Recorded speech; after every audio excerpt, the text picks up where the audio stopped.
Well, hi again, everybody, and welcome to another episode of 100 Yards of Football. This is Harper Lebel. I'm very interested today in a very unique show that we have. By the way, Logan Landers is our producer and engineer, and it's Thursday, so that means it's Take 5 with Steven Travers.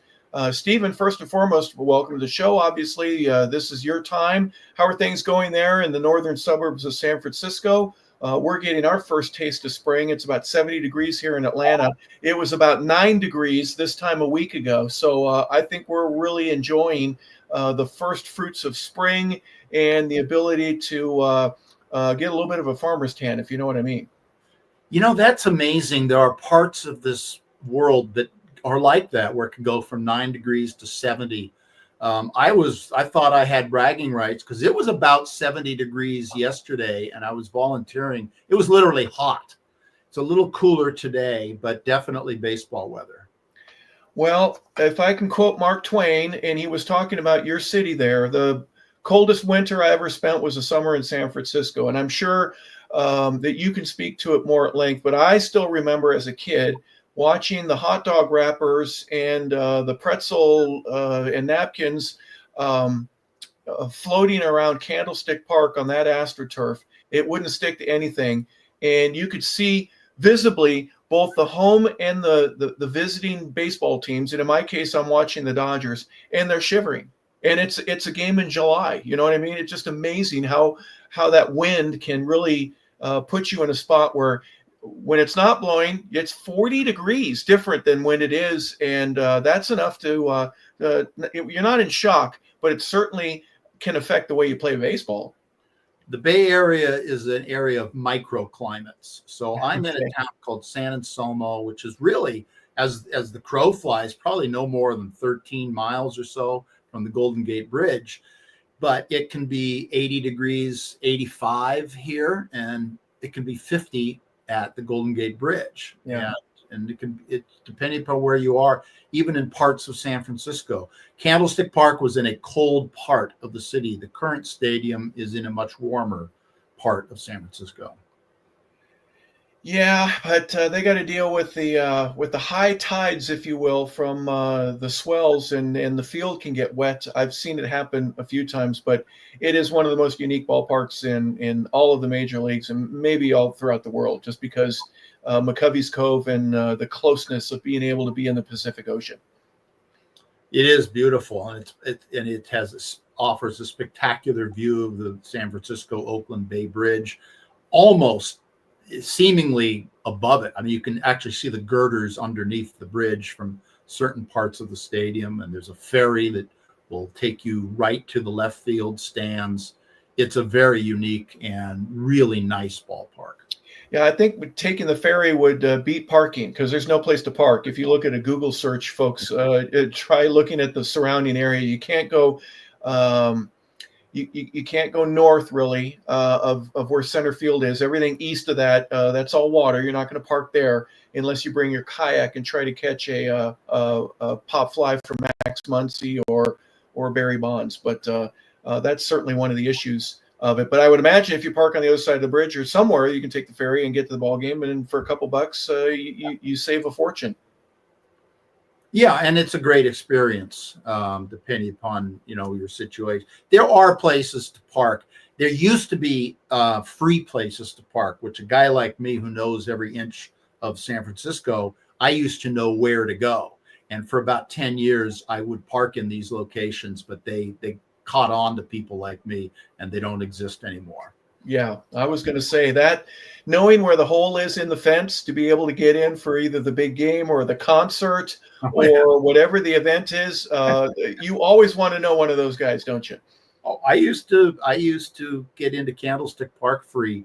We knew a specific area, and it was like a jailbreak. It wasn't just me. It was like 5 guys climbing over the fence and with beers.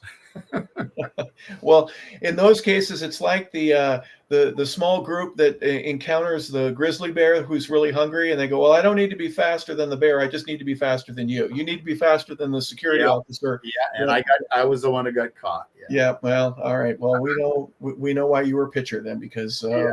we had to do that. Hey, folks, in case you didn't realize it, we're kind of killing some time right now. There's not really much football action taking place, so 100 yards of football is changing gears. We're going to talk a little bit about some of the other things that are taking place in our world, and it's not going to be political in any way, shape, or form, but obviously a story that affects Steven on a personal basis. We will have some baseball coverage coming up here. We've got a MLB umpire coming up. We've got broadcasters coming up, folks that are really tied into the game. Steven's had a tremendous collection of people that he's been able to meet over the years, and we're going to host them. That's going to be an interesting part of Take 5, and I'm looking forward to it for sure. The combine is taking place this weekend, so there's still football we'll talk about for obvious reasons, especially with the upcoming draft. But for all intents and purposes, there's a break in the action for a reason, and it's time for us to look at some other things for a while. Now, if you had identity theft, or if you had copyright issues with somebody, or if there's been some personal property then that's been attacked, this is a somewhat similar story, but it affects the AI aspect of our world, which is relatively brand new for a lot of folks, Stephen. They may not even understand everything about AI, but yet there's infringement that takes place all the time. And that, to me, will be a little bit of a lead into the story that you would want to discuss today as our feature.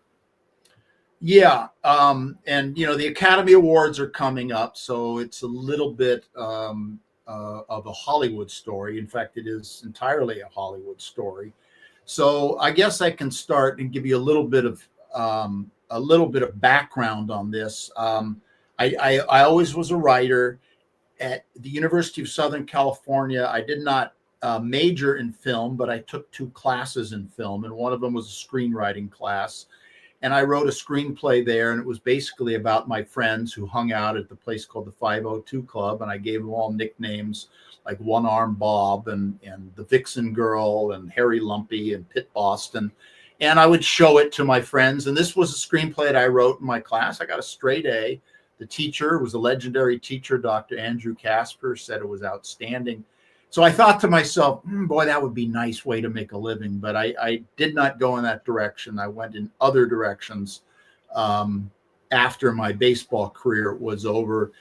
And then in 1994, I was trying to make it as a sports agent. And it was kind of the last kicker of failure for me after a good 7 or 8 years of real difficulties in my life. But I ended up writing a screenplay, and the screenplay was about a baseball player named Bo Belinsky, and it ended up being bought by a group run by Frank Capra Jr., whose father had made It's a Wonderful Life. So I was able to write about 5 screenplays throughout the 90s. I lived in Hermosa Beach and writing screenplays for the Capra group and being paid just enough money to keep the lights on. Then in 1998, I was approached by a guy by the name of Michael Pritchard. And Michael was a comic who had been on the circuits, and he knew Robin Williams and Kevin Pollak and a lot of these comics. And he was tangentially involved in Hollywood that way. But also his wife was the sister of Terrence Malick. And Terrence Malick is a very, very famous Hollywood director. He had done Badlands, and he had done a number of movies, kind of famous for making a movie once every 10 years or so. But in 1998, he made The Thin Red Line, which is considered his best movie. So Michael was at a birthday party for Terrence Malick, and he said, Terrence, I'd be interested in becoming a producer. What is good material? And Terrence said, literally, Hollywood is going to war. Spielberg has just made Saving Private Ryan. I'm coming out with The Thin Red Line. And I think that's the material that most people are looking for. Then he added, don't do it about World War II, because these 2 movies I mentioned are about World War II. Go to World War I. He said, there are great stories from World War I that have never been told. And because World War II came along 20 years later and eclipsed a lot of the great stories that Hollywood would have otherwise made about World War I. And so, especially at that particular time, not much had been done. So, Michael invites me up to San Francisco, and we have a meeting, and he goes, well, we need to talk to a guy. And next thing I know, we're in the car, we're heading over the Golden Gate Bridge. And he says, we're going to meet a guy at, I believe it was New York Metropolitan Life in downtown San Francisco. And his name is Frank Jordan. And I said, you mean the former mayor of San Francisco? He says, no, this guy played football.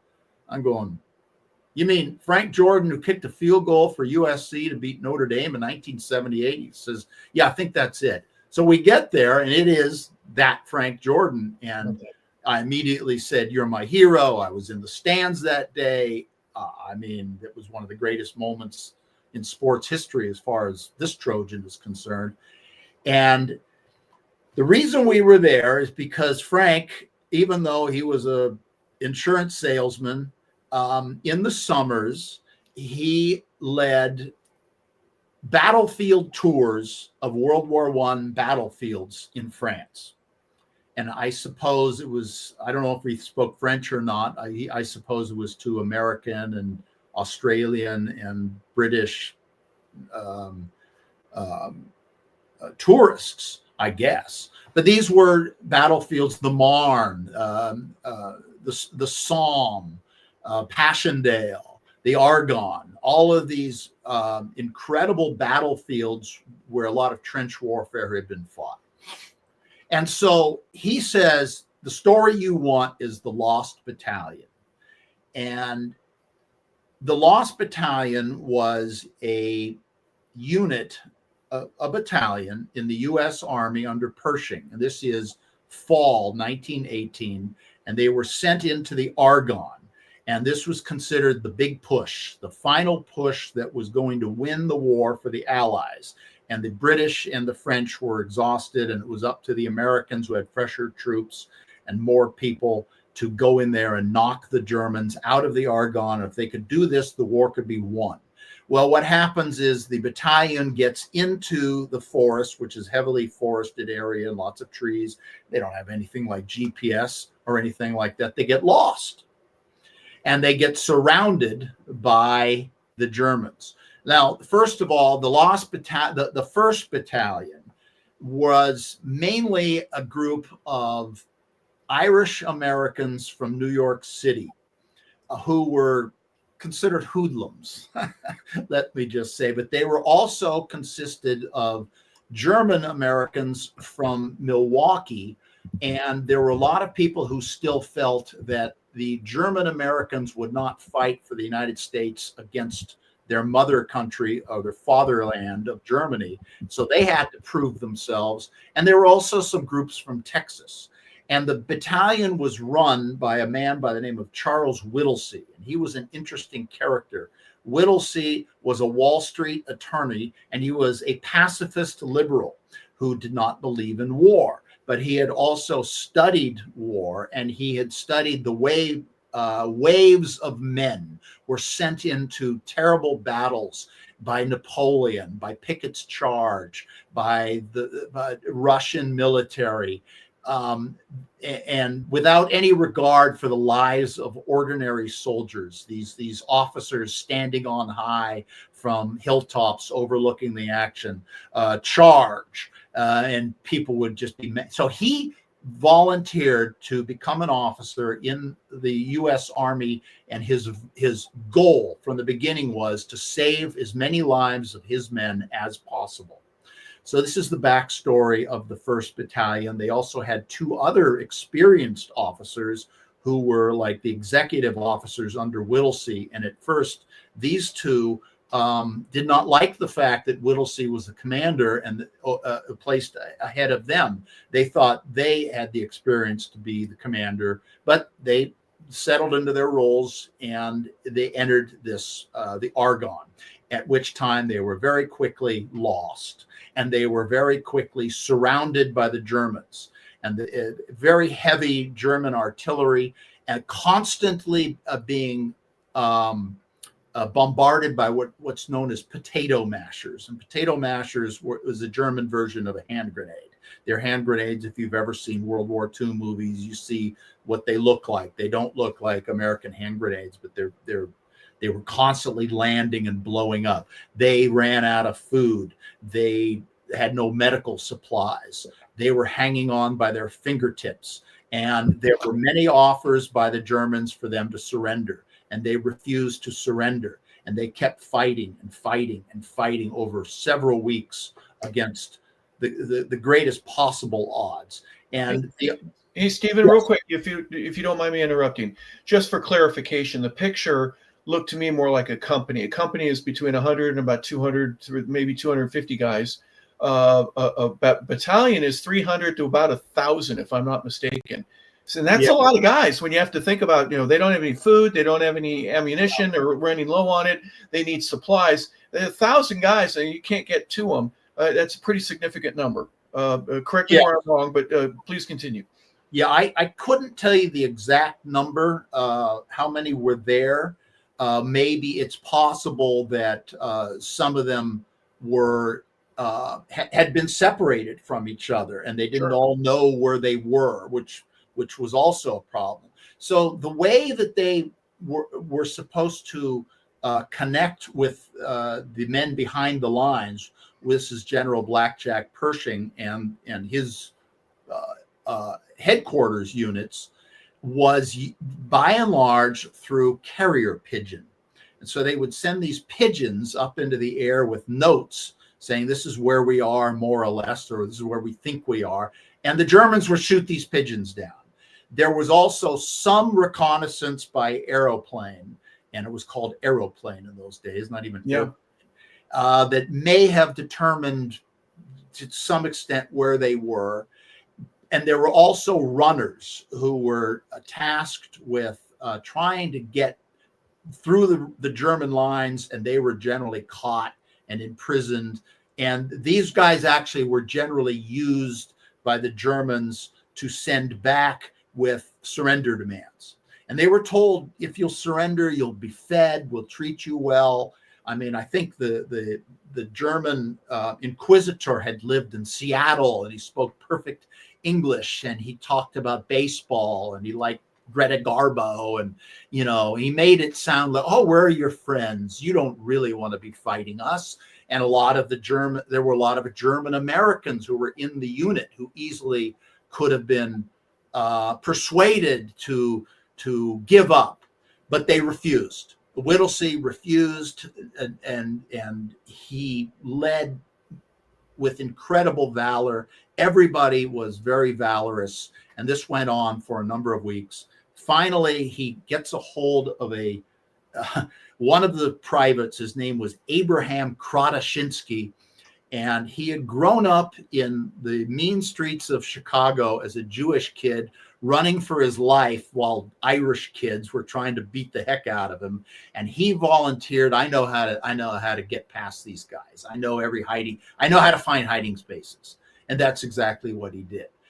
He finally makes it to the rear lines, escapes the Germans. Oh, so how are you guys doing? He's asked. Well, there's potato mashers constantly. We don't have any food. We're facing heavy artillery night and day. Nobody's slept for 2 weeks.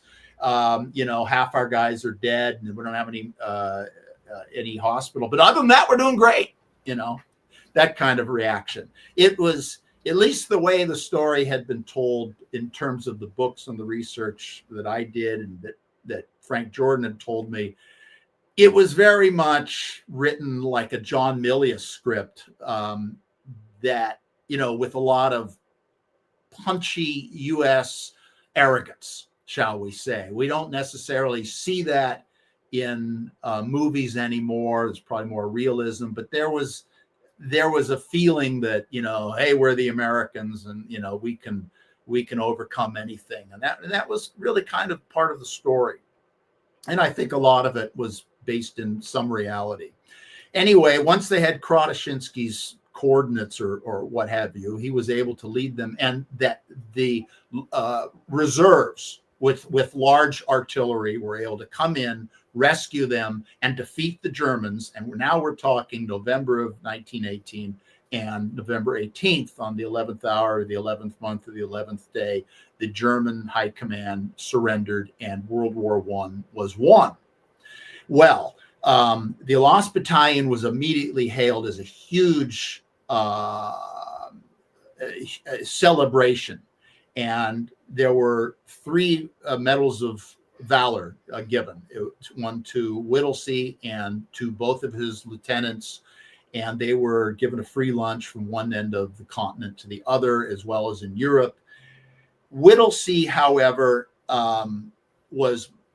he had been affected by what happened to him and by the death and the destruction. And he tried with all his might to save as many lives, but he was haunted by the concept that he had not saved enough lives. And he was on a ship going back from Europe, where he had been on a USO funding tour and making speeches, and he was a big hero. And he was starting to drink, and he was standing by the side of the ship, and he just jumped over and drowned himself and committed suicide. But the story was huge. It was made into a movie in 1919, a silent movie. There were a number of books written about it around 1938, 1940. But then World War II hit, and it became a story that no one really knew. And so this was the story that was presented to me by Frank Jordan and by the books that he gave me. And Michael Pritchard said, I want you to write this screenplay. I think we can turn this into a movie. So I did. I went down on my old DOS computer in my office in Hermosa Beach, and I hammered out a screenplay.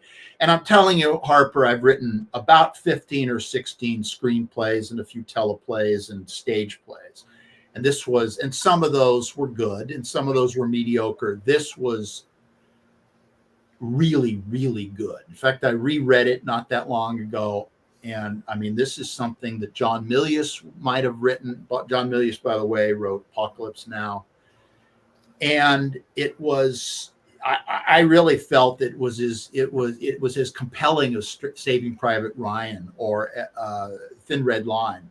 And obviously I've told you the story, and you could see just from listening to what I've described how heroic it was and how much action there was. And I wrote it that way, and it was harrowing and incredible. But anyway, I wrote. Steven, real quick, do you mind me interrupting? Just for our audience to hear, I'm not doing this to pat you on the back, and you're not doing this to pat you on the back. But there is a gift of being able to have the right amount of tension in a scene, because there's tension that took place, and being able to transfer that over into a piece of paper that's going to be a script, or obviously the screenplay that you're writing.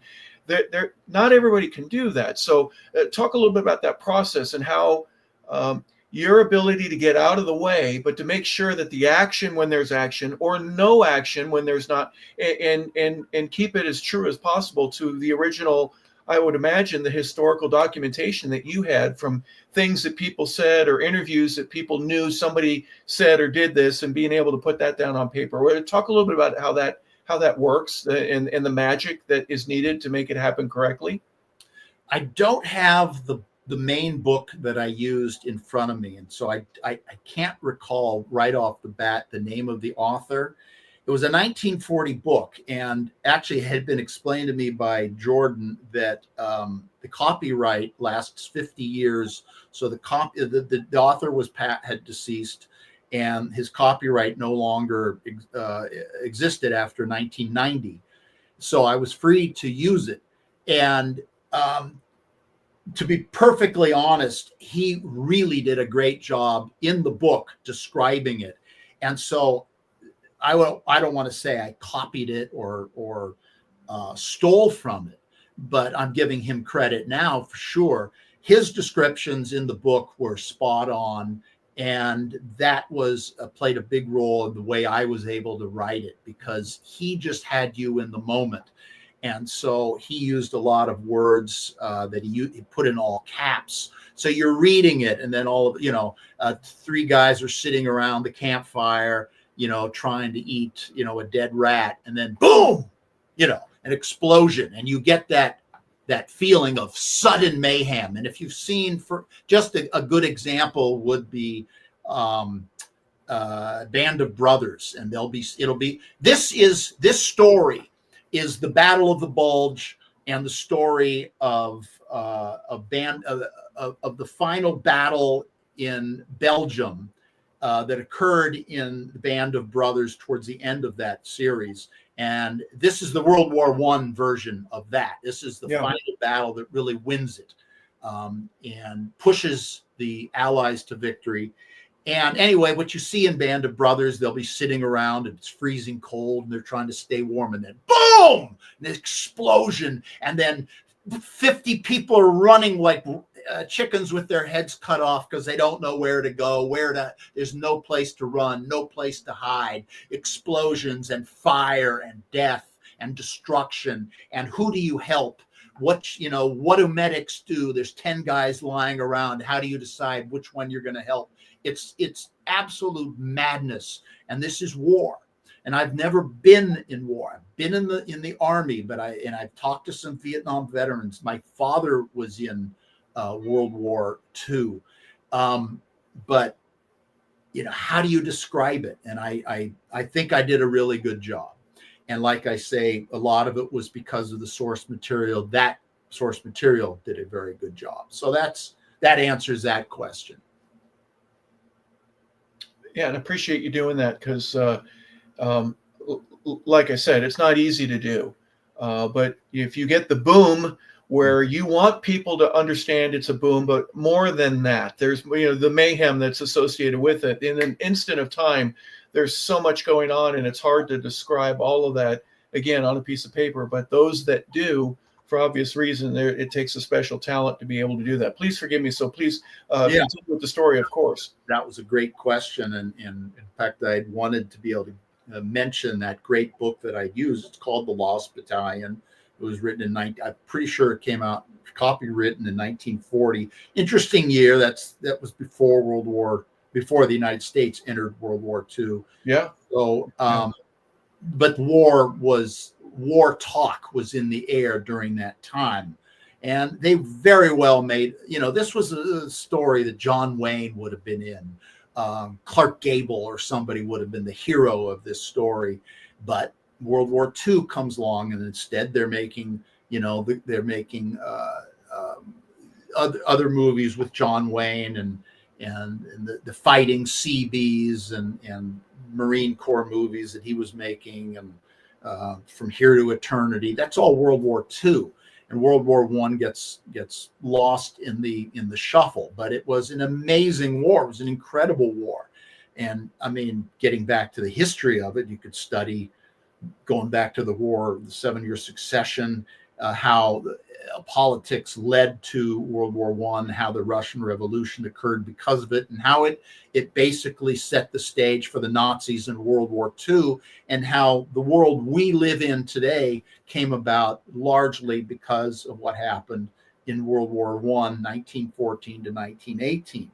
But in this case, it's very much an American story. And they are rescued. And so now I've gotten to the point, Whittlesey has passed away. And so it's written it's sad. It ends in a sad note, as any war story should. You have survivors, and you have those who have not survived. They didn't fail to survive. They died of their own hand, or they died from the Germans, or malnutrition, or sometimes a lot of friendly fire. This is a crazy story. So anyway, I write it, and I present it to Pritchard, and Pritchard just says, this is really, really, really, really good. So now it's he's trying to get it made. I don't have even a contract with Mike or anything like that.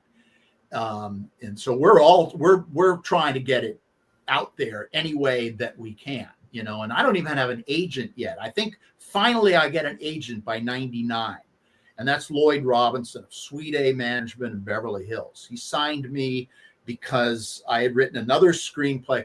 This talk about difference, about skateboarders and snowboarders and surfers that I'd written with two surfers, and he'd signed me up for that in 1999. And so then I told him, I'm also trying to get this screenplay about the Lost Battalion made. So I remember it was the summer and it was hot, and I was in Hermosa Beach, and I'm reading the LA Times, and there's a Parade magazine insert, and it's got an article about James Woods. He's one of my favorite actors. And at the end of the piece, it says, "What's new for James Woods?" And James Woods quotes, "Well, I'm making a movie called The Lost Battalion about valor and patriotism in World War I with my friend, Edgar Sherrick. And I'm going to produce, star, and direct in the movie." So I'm going, well, okay, this is interesting. I call Lloyd and I say, "You got to read this little piece in the LA Times. And what do you want to do?" He goes, "Let me try to set up a meeting with Edgar Sherrick, who was, as mentioned in the piece, the producer of the movie along with James Woods." So Lloyd calls me up a couple days later, says, "I have you with a meeting with Edgar Sherrick." So I go over. He's got an office in West Los Angeles, and I go there, and I "Mr. Sherrick will see you now." So I walk in, and he's sitting in this desk, and he's actually kind of handicapped. I think he actually sat in a wheelchair, but he was gruff and loud, and he's big leaguing me, and he's on the phone barking orders. So I sit down, and he's not paying any attention to me, and he's going on. So I finally get up and I start walking around his office, and there's all these incredible photographs of Edgar Sherrick with Jackie Robinson, Edgar Sherrick with Howard Cosell, Edgar Sherrick with Frank Gifford, sports royalty of television and sports in the 1950s and 60s. And I'm going, and in my mind, because he seems to be, he seems to have an attitude towards me that's not very good. And I'm thinking my way to connect with this guy is through sports, because obviously he's a sports guy and I'm a sports guy. I'm an ex-pro baseball player, and I'd written the previous screenplay about baseball. That was Bo Belinsky. Finally, he puts the phone down and he goes, "Are you here to sue me?" I said, "No, sir, I am not here to sue you.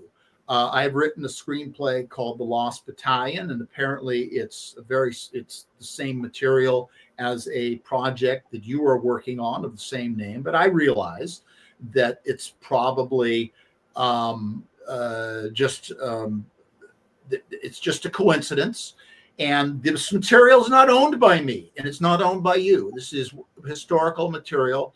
And so perhaps you'd like to look at the screenplay I've written, and maybe there'll be something of that you'd like to incorporate into your project." It was a very, he liked the fact that I didn't say, "Yeah, you steal my story. How the hell did James Woods get a hold of my screenplay?" I didn't say that because I didn't think that. So then he says, "Why the heck didn't Johnson pinch hit for Vizcaíno last night?" Right? It's the Dodger game. It's big, and I remember he's a sports fan. So I gave him the reason Davey Johnson did not pinch hit for Vizcaíno in the game. And he obviously, and I'm 6'6", I'm an ex-pro baseball player, and I don't look like your usual 5'3" screenwriter. Okay. So I think he took to me, just like he likes athletes, and he saw that. And I think he also something I'd written about Bo Belinsky, where I quoted Shakespeare. He says, "Oh, literate athlete," So we get into a nice discussion, and suddenly he's just the nicest guy in the world. And he goes, "All right, I will look at your screenplay and I will be in touch." I said, "I can't ask for anything more."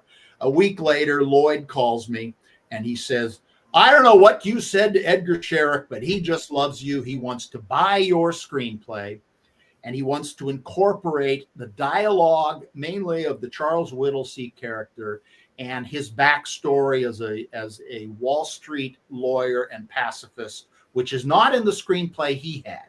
he had a screenplay by a very good screenwriter named James Karabatsos, who had written a number. He was famous for war movies, including Hamburger Hill, which was a pretty good 1987 Vietnam War movie.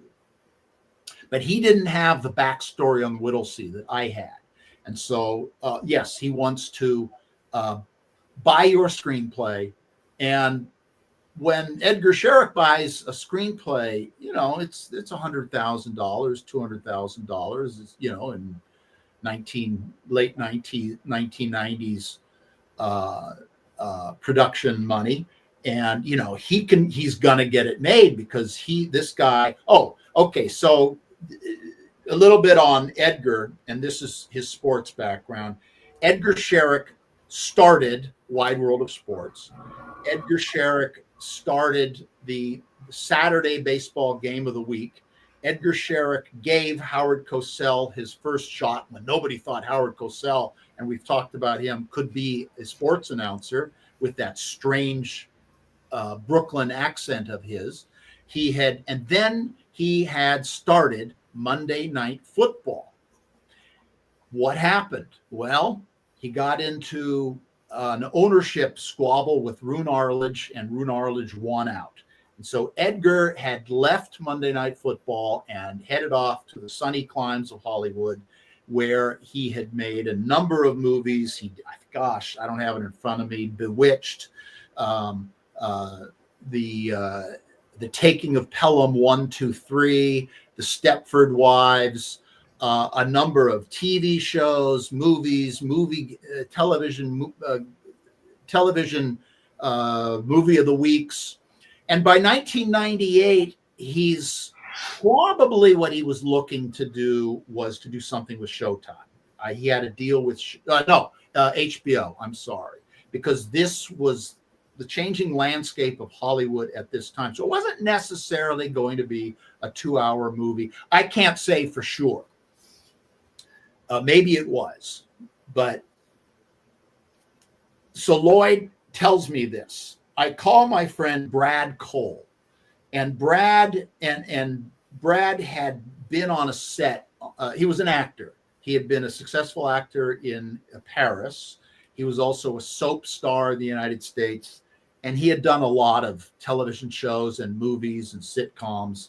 And Brad had been around James Woods, because I mentioned James Woods is going to star in this. He's going to produce this. He's going to direct it along with Sherrick. And I'll never forget, we're sitting at this little bar in Hermosa, and he goes, and I had a very attractive girlfriend at the time. And Brad says to me, there are rules of the road that you're going to have to deal with James Woods on. Okay, what's that? Well, he's going to hit on your girlfriend. He's going to have a hot girlfriend. You can't hit on her.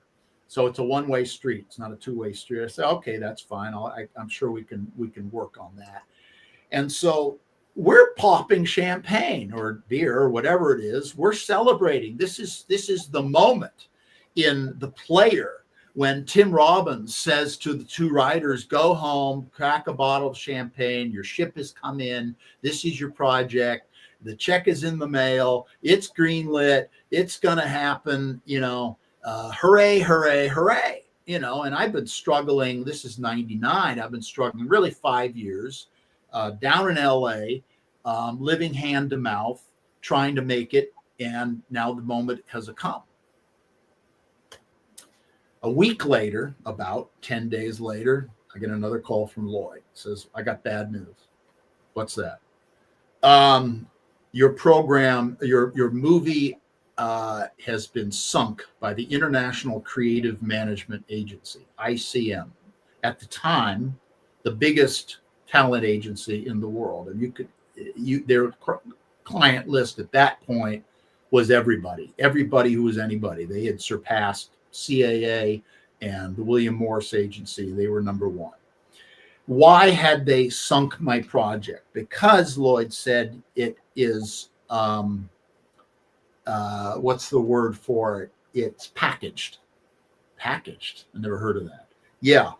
What it is they represent all what's known as above the line talent, which includes the star of the movie, the director of the movie, the screenwriter of the movie and the producer of the movie. Everybody else is below the line. That's the cinematographer, all the other people who make a movie, and there's hundreds of them, but they're all below the line. They're the people who have the name, their names appear in small at the end of the movie. Above the line are the ones you see at the beginning of the movie. A Terrence Malick movie, a Francis Ford Coppola project, et cetera, et cetera. And the screenwriter is one of those people. Karabatsos was an ICM client. I was not. And so by using my screenplay, it ruined their package, and therefore their big payday. They have a much bigger payday by having a packaged movie. And then Lloyd says that Edgar Sherrick is so mad that he has left the project. And he did. He left the project and he went and made Path to War with HBO, starring Alec Baldwin as Secretary of Defense Robert McNamara during the run-up to the Vietnam War. Woods did the same thing. He left the project in a huff, pissed off. He ended up making a weird movie called Dirty Pictures about Robert Mapplethorpe. Why he chose to do that, I don't know. But that was the end of it. Now, at this point, I'm like, the heck with it. I've given Hollywood everything there is to do. Let me move on to other things. And so I ended up first just doing high school sports for the LA Times and the LA Daily News. And then I got hired by Street Zebra magazine in Marina del Rey as a columnist. Now I'm a sports writer. Then the San Francisco Examiner hired me as a sports columnist. And then I wrote books about sports, Barry Bonds' Baseball Superman, and then a number of books about USC football during the Pete Carroll era. And I'm happy to do it. I have found my niche. I'm a sports writer and a sports historian and a USC author, and everything's fine. I have a good 10-year run. I start making money. Hey, everything's great. I have no complaints. This and the story I'm telling you, Harper, becomes a fable in the Travers family. Dad, tell us about the Lost Battalion. It's Thanksgiving dinner, the wine is flowing, and I'm telling the story. And I'm a storyteller. That's why Vincent brought me on for Take 5 with Steven Travers, because I tell stories like I'm doing right now. And so this is a movie that gets shelved, and it's 120 pages of typed paper sitting in a dusty closet. Okay, now here's where it gets really weird, and this is why there's a story on Substack that I blogged called "I Was Conned by James Woods' Imposter." What happened? I don't absolutely know what happened. Maybe you can offer some explanation, but in quick, here's what it is. About a year ago, I'm sitting at home, minding my own business, having a cocktail, watching a baseball game. Phone rings, 310 area code, Beverly Hills. Who do I know in Beverly Hills? Well, there's Lloyd, but it's not his number. I pick it up. Guy goes, "Yeah, Steve, this is James Woods." I'm like, really? Seriously? I mean, right off the bat, I'm questioning, is it really James Woods? But he sounds exactly like James Woods. And I know James Woods. He's one of my favorite actors. And he then proceeds to say, that screenplay you wrote in 1998 was the best screenplay that I've ever read. And I've been obsessing about it for 26 years. And I want to make it. And I'm like, I don't think you're James Woods. He goes, "No, this is James Woods." I said, "Well, who was the producer on it?" He said, "It was Edgar Sherrick. Edgar's assistant screwed it up, and he's giving me inside details about Sherrick and about the project and about what was happening at that time. And he's convincing me that he really is James Woods and that he is on the level, and he talks just like James Woods. And he's saying, do you want to make it?" And now this is, at this point, I said, well, look, okay, let's stipulate that you are James Woods. James, I've been following you on Twitter, and you have become an incendiary right-wing person who really is very much for Donald Trump, and that is not favoring you in Hollywood. How is somebody like that going to get a movie made in Hollywood? At which point he says, I just produced Oppenheimer and I can do anything. This is a movie that actually saved Hollywood. It was like the first movie that actually made money in a theater since, I don't know, Once Upon a Time in Hollywood, but with Tarantino. Or before COVID hit, right? Everything had changed. Yeah, go ahead. Exactly. And so I'm quickly Googling, and sure as heck, James Woods, and he explained to me, or whoever it is I'm talking to, he explained that he had gone to MIT and that he had originally been studied to be a nuclear physicist at MIT and had been obsessed with Robert Oppenheimer his entire life and had always wanted to make it and had been trying to make it for 20 years. And he'd finally made it. It was a successful movie. And on the heels of that, he could do anything he wanted. And now he's on the phone talking to Steve Travers saying, do you want to make this movie? And I said, I'm talking to him for at least an hour, if not more. And I go, yeah, okay.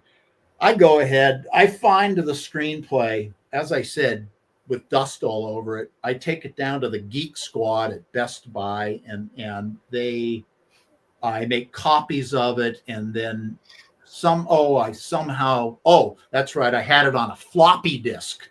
Okay, this is how far back it went. I had it on the guys at Best Buy managed to convert it from a floppy disk to one of these whatever this is called.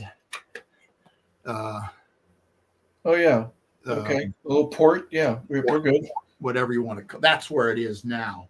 And I get it into my computer and I send it to James Woods, and I'm now communicating with James Woods. I communicate with him on several ways. There was a text. There was a Twitter direct message. And everything seems cool. And we get about a week in, and then I get a message from someone named James Woods on Facebook. And well, this is, he's communicated with me like 3 different ways here. And this Facebook account looks this looks strange. And I call the phone number that I had from him, and I think, I don't even know if it had a voicemail. And I'm like, this something is wrong. Something is wrong. But then I finally start saying, something is wrong here. I suspect you might not be James Woods.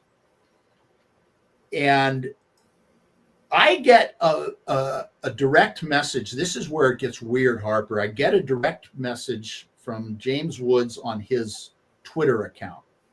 Now, this is James Woods' actual Twitter account. I know for a fact, because this is the one he's very active on. He's very political. I subscribe to it. He's one of the most, he might have more subscriptions on Twitter than all but 10 people in the world outside of Elon Musk and Trump. He is all over this Twitter, or X as it is now. And this is his actual, I did some research, and he had been hacked about 6 months earlier. So I knew that there was some hacking going on, but I can tell you, and I still have the message. It is his. Now, who was it? Is it possible that he had been hacked? This is what I'm thinking, possibly an assistant, possibly someone in his inner circle who knew all the story about the Lost Battalion and had access to his Twitter and had his, maybe had his username or his password, but just had access to his computer. I'm not sure, but I finally, he kind of ghosts me. And then I finally contact his agent, his name is Nina Niesenholz. And she's a legitimate agent. You can look her up. And I found her phone number. She's in LA. I said, will you look into this for me? And 5 days later, she goes, yeah, there's no interest in your project from James Woods, the real James Woods. I go, well, are you interested in knowing who is running around calling themselves James Woods and contacting me out of the blue 26 years later? Basically, and what's the purpose? They haven't stolen money from me. They haven't even taken my project. It's not like someone has taken it and there's a new movie out called The Lost Battalion. Why me? Why now? Was it AI? That because I know you can change and change the appearance of a person and even their voice. Is there some system where you can speak into it and it comes out and you're talking like I'm talking to you now, but on the other end it sounds like James Woods in The Hard Way in 1987, Right. Yeah. right? And he does, he did actually sound a little bit younger maybe than he is now, because he's an older guy, and he's out there. He lost his house in the Pacific Palisades recently, and was all over Fox News. And so he gets, and people talk to him about, what's it like to be a conservative in Hollywood? That you still see that. So that's the story. And I wrote about it on Substack, and it was called, I Was Conned by James Woods' Imposter. Is it possible that it was James Woods? And then maybe someone said, hey, no, you can't make that movie, or this agent. But, if that's the case, isn't he man enough to explain it to me? I think that he is. Yeah, that's it. And I don't think James Woods would do that.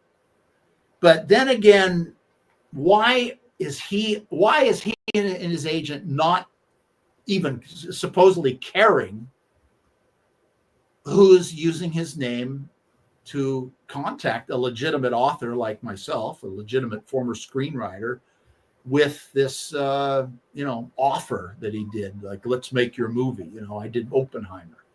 So it's up in the air.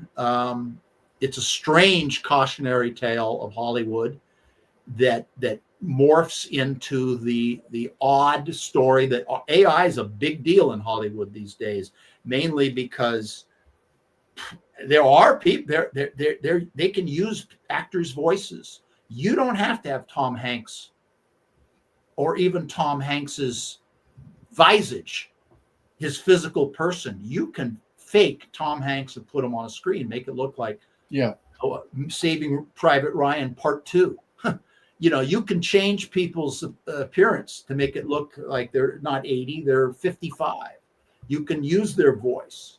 These things are all out there. Is this what happened? And if so, why? And I mean, I'm asking you, Harper, you've heard the story. It's an obviously odd thing to happen to anybody, but it's happened to me. And why? How do you think this happened? Why do you think it happened? Do you think it really was James Woods? What's your take? Anybody? Here's the part about, obviously, the why factor that we don't know and may not for a while is, you mentioned the money aspect of it. Usually when somebody's going to take something, it has some value to it. So it usually is cash. That's why banks get robbed, is because there's money in there. It's something that somebody wants.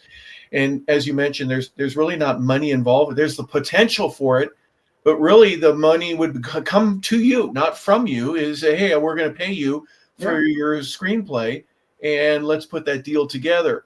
The intellectual property would be of value, I would imagine, to somebody. Hey, I got Steven Travers to sign off on this. Now I own, and now pay me $5 million for putting the movie together. Yeah. The part that it kind of captures my curiosity right now is, even if the real secretary and agent for and James Woods himself probably can't talk to you because the FBI is trying to investigate and find who this imposter is, And if James says, yeah, there's somebody out there who's pretending to me, then all bets are off, right? Because then the imposter would know that there's somebody that's on to him, and he would cease and desist, at least in terms of relationship with you.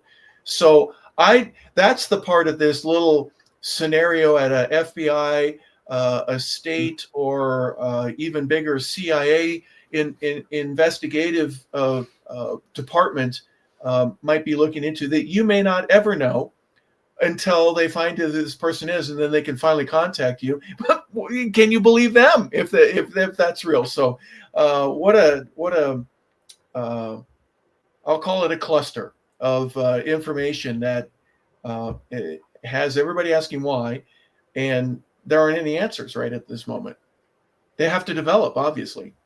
And whoever this person was had really researched me. I remember he goes, I loved your Raider book. I loved the part you wrote about James Garner. I used to go to the LA Coliseum with James Garner and watch the Raiders on the sideline. And he did. He was a big Raider fan. He's talking about the Raiders, and he loves my book and a couple of other books and my SC books. And he followed he didn't say he followed my baseball career. It was long before any association, but he just knew all about me. And whoever this guy was, before he picked up that phone and called me, I mean, I can give the phone number is in that article, towards the end of the article.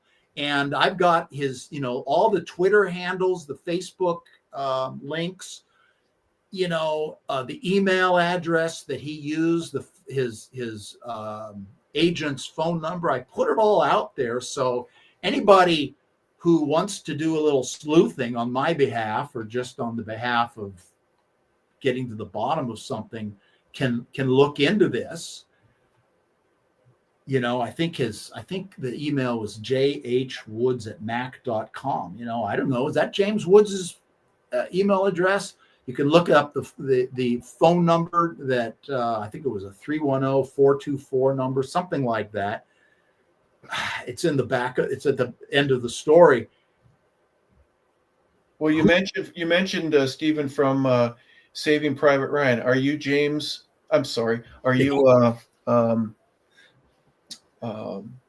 James Francis Ryan from James Francis Ryan? When they tell the wrong guy, and he goes, my brother's 6 years old, or whatever it was. Yeah. He goes, James Francis Ryan. We got the wrong guy, and he want to go home.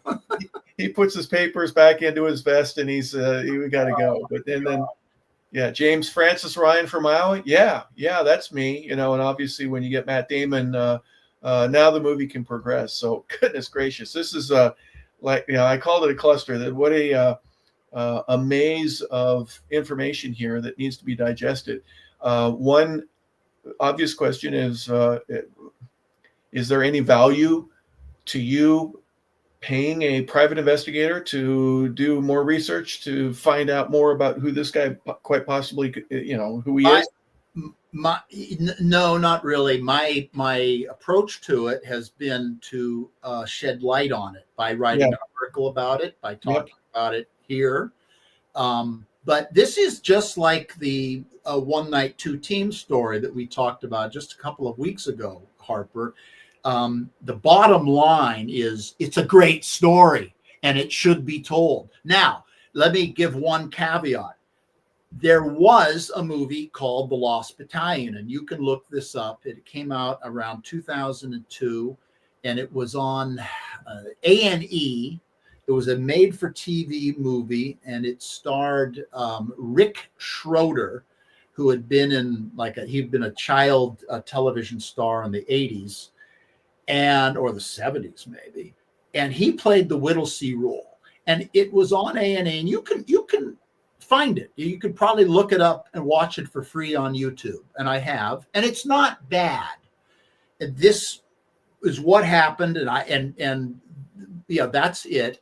And it was it had nothing to do with Edgar Sherrick, nothing to do with James Woods, and it was okay for what it was, which was a television show. But what I wrote and what it should have been was Saving Private Ryan, Thin Red Line, a big Apocalypse Now, a big screen, huge, blow them up, bigger than life story of two mighty warrior battalions going at it, the German army versus the American army in 1918. It was a huge event, and that's what it should have been. And it shouldn't have been this little movie that nobody's ever heard of called The Lost Battalion, which was on. And I talked to people who are big war buffs, and a lot of them have seen it because they're the kinds of people who seek out stories about World War II, World War I. But it didn't reach a big audience, and I don't think made any real money. What I had was, and with CI, you could have made it using a lot of computer technology instead of blowing everything up like Apocalypse Now. There was no computer technology at all in Apocalypse Now. All those helicopters were flying right next to each other with their wings going around, barely missing each other, and actors barely avoiding having their heads cut off while they're standing next to them, not even realizing that the whirlybirds have started up and they're standing there. But yeah, it's a shame because it was a great screenplay. I don't just say that because I wrote it. I say that because I knew it was good when I wrote it. I know when I've written something that's mediocre. Like all writers, I've written my share of mediocre things, but I know when I hit the center. I know when the ball is right down the middle, and Ted Williams that says that's where you hit 400. And this was my Saving Private Ryan. And I reread it after this, James Woods phone call. And I'm reading it and I'm thinking, this really is even better than I thought it was. And it's funny how this is speaking, we were mentioning earlier, John Milius. And this is a movie John Milius should have done. He should have written this. This is a John Milius story. He loves war movies. He did Red Dawn. He did Apocalypse Now. He did a great TV show about Teddy Roosevelt and the Rough Riders. But he didn't write it. I wrote it. But I wrote it, and he was my inspiration. The way he writes is the way I try to write. And that's the way I tried to write this story. And, I really felt like I had captured the zeitgeist of what was going on. 1918, World War. I mean, there was a movie called 1917. Sam Mendes directed it. I watched it. It was good. It was a completely different kind of movie. There was some heavy action towards the end. It was mainly just two guys sort of roaming the countryside of France. This is different. This was kind of a claustrophobic feel. So this was going to be a movie, the way you direct it, be very dark because you're always with trees around you. And the only light is when the bombs explode and the fire illuminates things. And so you can imagine the way it could be directed and what you could do with that. And I tried to write it that way. And I remember using certain, you're not supposed to use music, or that is to say, what you're supposed to do is make thematic recommendations for music. And that is to say, you write music plays, something Irish or something Celtic regarding the concept of spiritual life after death, and not using the actual name of a song or an artist, something along, or at another point, something patriotic, Yeah. They walk into the saloon and there's a upright piano playing ragtime or something like that. That's actually different, because when you actually have an actor in the movie playing a song, you're going to actually say this is the song that they are playing.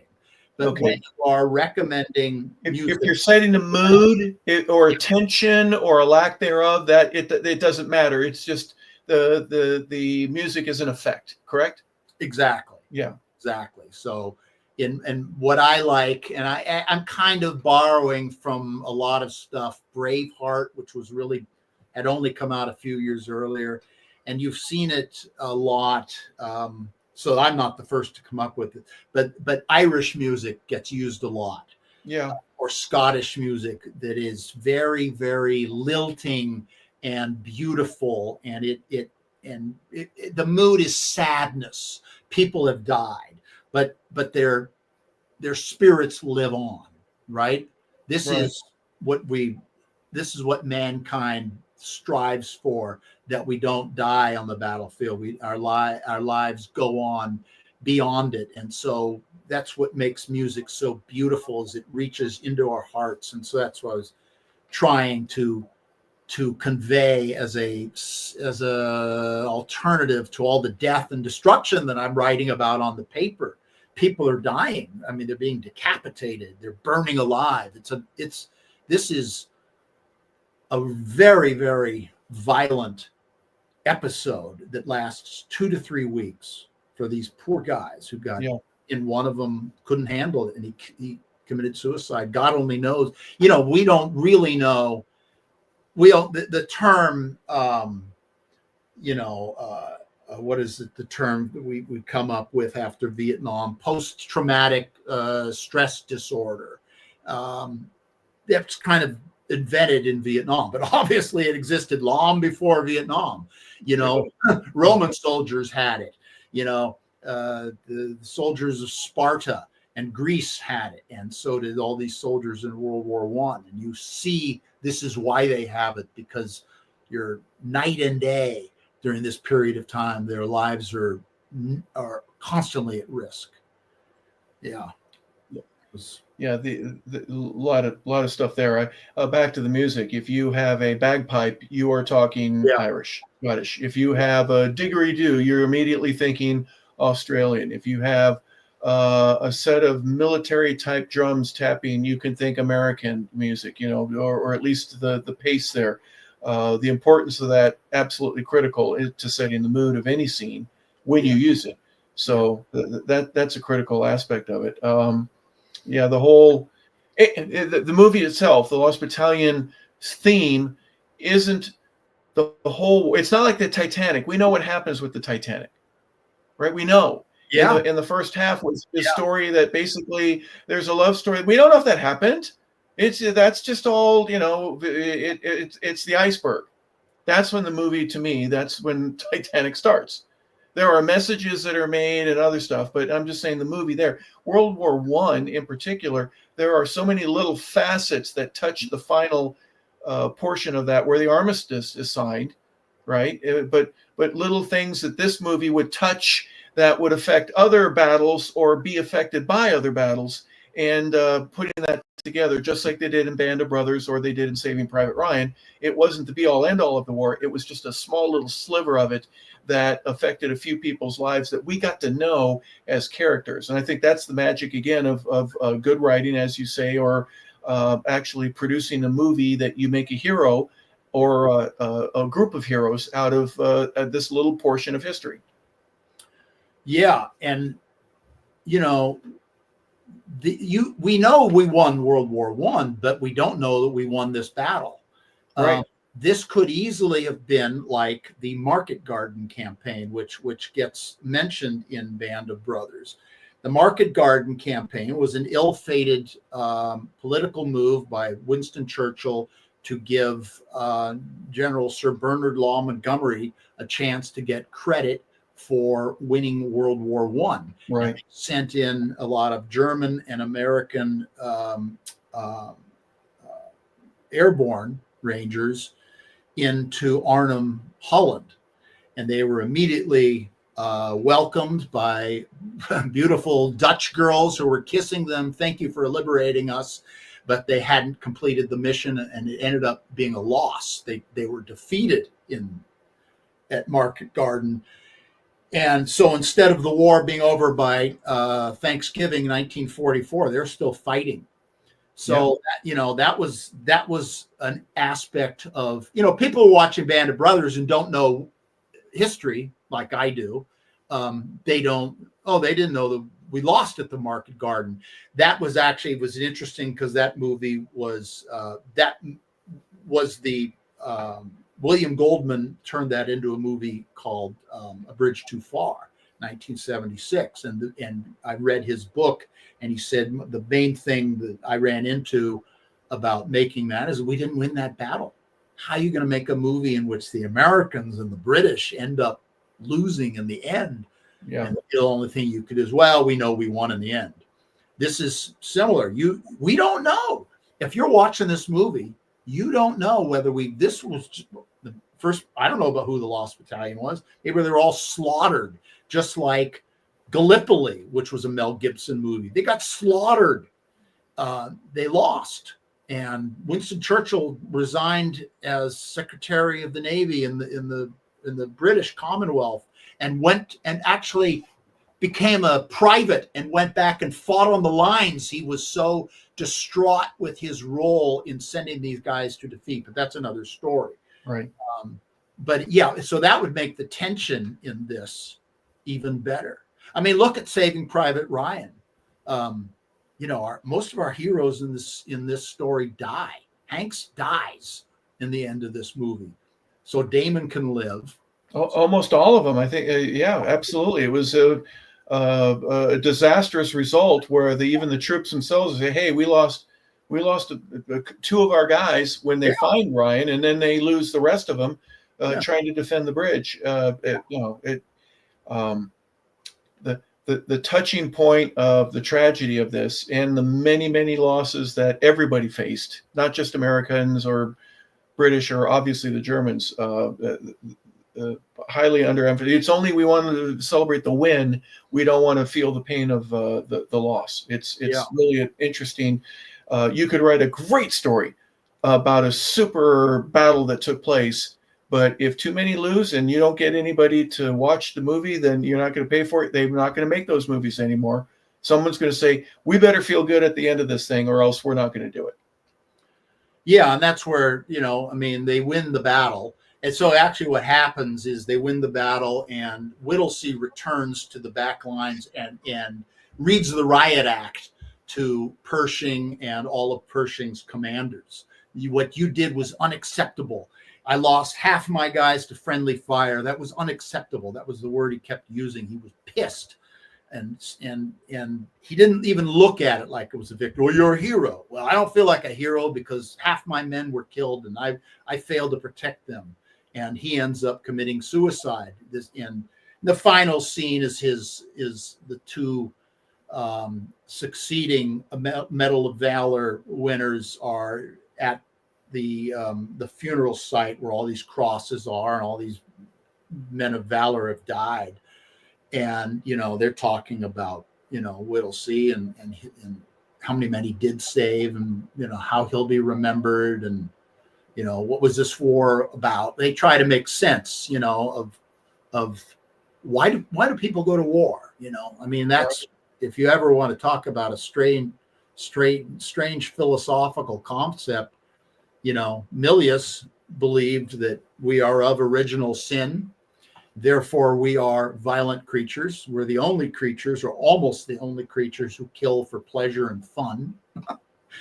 And that is it our natural state to be at war, to fight. And history tells us that very well may be the case. And so that's one of the things that I'm getting at in this. It's like when, I went for the big enchilada here. Like if you've ever seen Hearts of Darkness with Coppola, and he's trying to explain what Apocalypse Now is. He's going, I made the biggest mistake you can do, which is to be pretentious. And I have tried to answer the questions of mankind. Why are we here? Why do we do these things? And I've failed, because this is the point where Coppola thinks he's failed because he's spent all of his money and he's stuck in the mire of the Philippines. And so that's why, I wrote a book about the making of Apocalypse Now and how he somehow pulled himself together. and came back to Napa, and with hundreds of hours of what he called unusable film, and somehow, while smoking a prodigious amount of marijuana, by the way, Yeah. somehow managed to put it all together. He said he had 8 hours. He said he had 8 minutes of usable film. Oh my goodness! Wow. When he returned from the Philippines, and so but he eventually starts realizing, but it is beautiful. It's beautiful. It's, he's accomplished what he's wanted to do, and what Milius wanted to do, and he wanted to make a techno gadget war that showed the new technology of war, the napalm and the computers and different things that were not in previous wars, that were in Vietnam. And, in this respect, the World War I was a techno war that changed the way wars are fought. And the people like Whittlesey were on the front lines of how you approach this, because he's going, well, let's not throw a maw of men into battle. Let's watch out for the men. And we see this later. George Patton said, you don't win a war by dying for your country. You win it by making the other poor dumb bastard die for his country. Right. Yeah.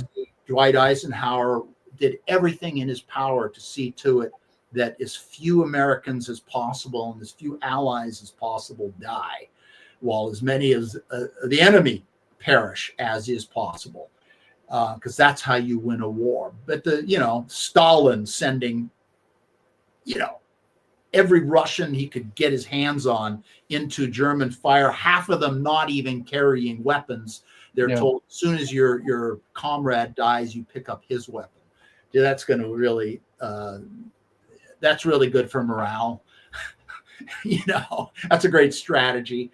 But this was, this was a new war, and Whittlesey was a new kind of commander, and I wanted to express that. Schwarzkopf had said once, he goes, during World War I, we really didn't even have any air power to speak of, right? The plane had only been invented a few years prior to that.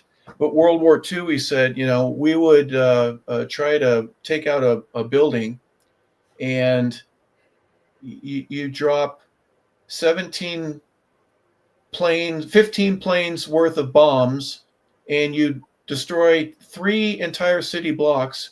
But when the wind changed direction, you destroyed the wrong city blocks, right? We didn't get our target. Yeah. By the time we get into the Iranian conflict and Saudi Arabia and everything that was involved there in the 2000s, we can take out the corner office of the 6th floor of a very specific building and do no collateral damage to the upper or lower floors, and barely any other collateral damage in that office. It's just the technology has changed so much just in his lifetime that he's seen drastic differences in the way that war is being fought, and for obvious reasons. Our enemies are capable of doing that to us as well. So But getting back to the sports aspect of this, which is the fact that Edgar Sherrick was the original producer and wanted to buy it, and that he had started Monday Night Football. Edgar I became friends with Edgar, and this is a little postscript. And I would, whenever I was around, I would drop by his office and say hello, and just to say hi and how you doing, because I knew he had health issues. And I didn't really deal with Woods, but I knew Edgar. And Edgar liked me, as I mentioned, he liked me a lot. And he says, while he was making Path to War with Alec Baldwin, he says, I've got a great project for you. And this goes back to sports. He goes, I want you to write the Sonny Liston story. Ooh. Sonny Liston is the last mob fighter. Right. Yep. This is the last guy who was controlled by mob elements, and he may very well have thrown the fight in Miami to Cassius Clay. And I want you to dive into that story about the big black bear that Clay called him, making fun of him. And he was a character who we think we know, and he's not nearly who people thought he was. And this was going to be the next, and I was like, well, I'm not really writing screenplays, but I'll write a screenplay for Edgar. I'll write this one. This is a sports story. But Edgar passed away 2001 or two. As I'd said, he was in a wheelchair, and he had health issues, and he passed away. And that was the end of the Sonny Liston project and my screenwriting career, for sure, other than taking a stab at my John Wayne book and my Apocalypse Now. But other than that, I just concentrated on books at that point. And now here I am doing, YouTube show with Harper Lebel. Well, here's my, I'm going to try to, that's the photo. That's it. I want to get it so that the light doesn't reflect on it. There it looks good. It looks perfect. Yeah. Well, yeah, we're working on it. Famous picture. This was you mentioned Miami, Rhode Island. It's the smallest audience to ever witness a heavyweight prize fight. Yeah. There were just a little more than 2,000 people there. I ended up getting that picture and met Muhammad Ali at a card show here in Atlanta when I was playing. But can I tell a real quick sports imposter story? You're the host. Yeah. If you don't mind, I'll be as brief as I possibly can. And Logan's probably trying to, go, hey, let's wrap this up, and we will. Just a second. So I was working at a restaurant before I played called Gladstone's for Fish. Its motto was where sunset meets the sunset. If you take Sunset Boulevard, and if you're traveling west, so I'm going this way, so west is this way, and you take Sunset and you come all the way to the end of Sunset Boulevard, it runs into the Pacific Coast Highway, and then on the other side of that, that's where Gladstone's is, and then there's the sand and the Pacific Ocean and lots of seagulls. I think they barely survived the fires. Thank you for mentioning that, because I thought it had burned down. I had heard it had, but it had a little bit of damage, but nothing that was going to close it down. So again, I'm 6'4" at that time, about 250-pound guy that basically was asked to lift weights, and I was a public relations, which basically I'm a bodyguard, if you will. And there's a waiter there. His name was Rock, and Rock also was a writer. The reason he worked at a restaurant and wanted to get into Hollywood. So now he's a waiter everyone was, because he could go to auditions and do stuff during the day and then make a couple bucks. There you go. Thank you. That's the outside of I met Shirley MacLaine, Ted Danson, Al Pacino. Goldie Hawn and Kirk Russell came in. James Worthy one day came in. I got to meet Kelly Rudy, the goaltender of the Kings, and I became friends with him because of that. Rodney Dangerfield, Tommy Lee, and Heather Locklear. Different celebrities would come in all the time. I met my father-in-law there. What? There you go. There's another celebrity, someone that you would know. A celebrity. He was a rock and roll artist. Yeah. Oh, well, there were plenty of those that would go there and be on the outside on a warm Sunday afternoon. Their goal is that they didn't make $80,000 that day in revenue. They were furious. They were mad at everybody because it was an unbelievable restaurant in terms of the amount of money that came in. Fabulous place. So I'm taking too long. Rock walks up to me, the waiter. He goes, "Hey, did you know that Michael Irvin is over at my table there at table 14? He's got these two beautiful women with him. Michael Irvin. Didn't you play with Michael with the Cowboys?" I said, "I was in training camp just a year ago." And Michael Irvin, like the wide receiver, or somebody who says he's Michael Irvin? He goes, "No, it's Michael Irvin. At least he's been telling me that." I go, "Where is he?" So I walk over and he points, and the guy, he's not paying attention. And I look over at Rock. I go, "That's not Michael Irvin." Yeah. He goes, "Well, he's saying he is to everybody else." I go, "Rock, it's August. It's training camp time. What is Michael Irvin doing here? He should be in training camp with the Cowboys. That's not him." Yeah. And so now he's a little upset, and I am too. And when he's leaving, he walks by me with the real smile. Hey, like, I'm cool, and get out of my way. And the two girls are smiling with him, and you go one on each arm. And I said, Michael? He goes, yeah, what's up? And I said, you don't remember me, do you? He goes, what? And I go, I lockered right next to you in training camp. Remember Landers last year, your rookie year? I was right next to you for 3 weeks, each and every day. And then he pauses, and he knows that I know that it's up, The jig right? is up. And so I said, you need to get out of here, man. And you need to tell these ladies the truth. And he walks out, and he's got his head between his tails. But it happens all the time where people try to get away with stuff like that. So be careful. And especially with AI, like you mentioned earlier, Steven, we don't know anymore whether the voice is real or whether you're watching a video of somebody and it's not them. So good luck. Goodness gracious. All right, Steven. Thank you for letting me share my story and talk a little bit about that Muhammad Ali moment. That was pretty cool. But they fought in '64 in Rhode Island, right? Yes. Was it named? It was somewhere up there. It was in the middle. It was kind of out of the way. Then they did have a rematch in '65 in Miami. They were both won by Clay. And the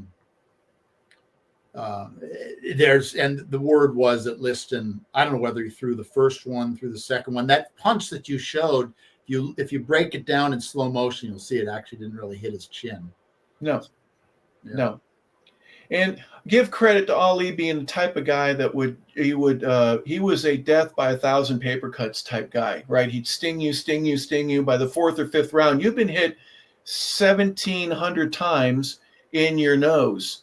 And there's just, by the time you're in the eighth or the ninth round, your whole body aches, from your torso up, because he's just whatever. He's just giving you little shots, but there's hundreds of meaningful little jabs that he would get in.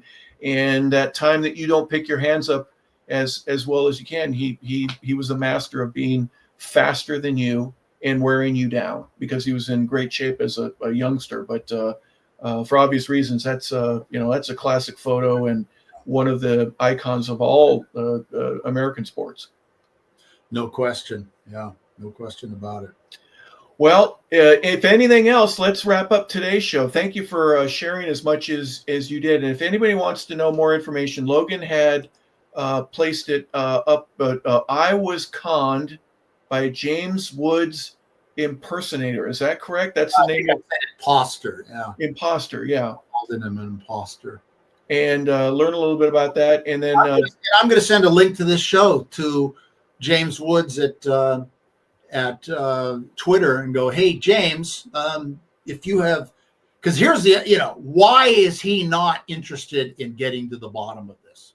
Because he's no longer responding to me, going, hey, by the way, James, I'm still here. Whoever, aren't you interested in finding out who this is? You talk about getting a private investigator. I would think he would want to get to the bottom of it. I haven't heard from any private investigators who want to. Yeah. And I completely agree with you. And I imagine there's some authority out there. I mentioned the CIA and the FBI. I don't know, but there's somebody that might be really restricting him from, hey, you're going to blow all our cover and we'll never find who this is. I have to admit, his name was Dr. Boudreaux.